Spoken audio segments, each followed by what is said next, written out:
At 79, my father is still pursuing his love of blacksmithing. He started in our garden shed back in the 1970s. I read an article in Woodworking magazine that I could make a better wood chisel than I could buy. I almost asphyxiated myself with the smoke in the first weekend. I discovered that it was going to be a long time before I could make a good wood chisel.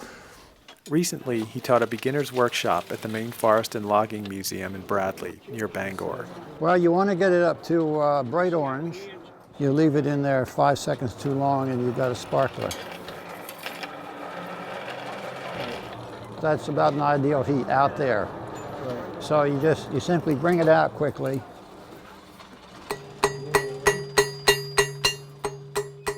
By an 18th century standard, I don't consider myself particularly good. I do some nice work, but considering what they could do back then and the time that they could do it with very simple tools, the anvil, the hammer, the fire, everything now is machine made. It took me years to get past the machine mentality.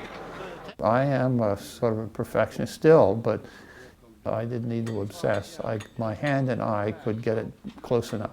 Blacksmithing is, Bob, it's 90% finesse and attention to detail and 5% brute strength. All right, now take a look at it. Okay. It's easy to hit something 10 times. It's hard to hit it once. Right.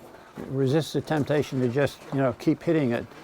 I tried to get my father to talk about the metaphysics of craftsmanship, but he's no navel gazer. I have fun making things, Dave. I mean, the craftsmanship to me is good close joints. It's well made. It's not going to fall apart. Tap that. Again, you're just tapping and bring it in and watching what's happened. If there's a little variation, it brings life and character, So, just eyeball it.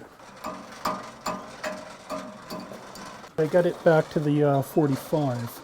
You got it back to the 45, and it's not quite in the center, but it's very close. You got a lot done. You see how much work you did in straightening it and fixing it with that one push, knowing where to hit it. Yeah.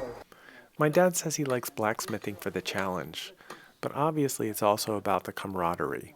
A neighbor, a woodworker, called me one morning. He said, "Ian," he says, "I need a back bent gouge.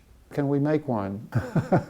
in the 20 minutes it took him to get over here, I grabbed the text and I boned up a little bit. The woodworker went home with a hand-forged chisel, and a couple of years later lent my father his best carving chisels in a rolled-up pouch. And in that roll of chisels was this little back bent gouge with a fancy handle and brass ferrule on it, which said, we'd been successful. It was a lot of fun. Okay. You're on your way. Yep. Anyway, thank you so much. Yep. Thank you. I enjoyed it.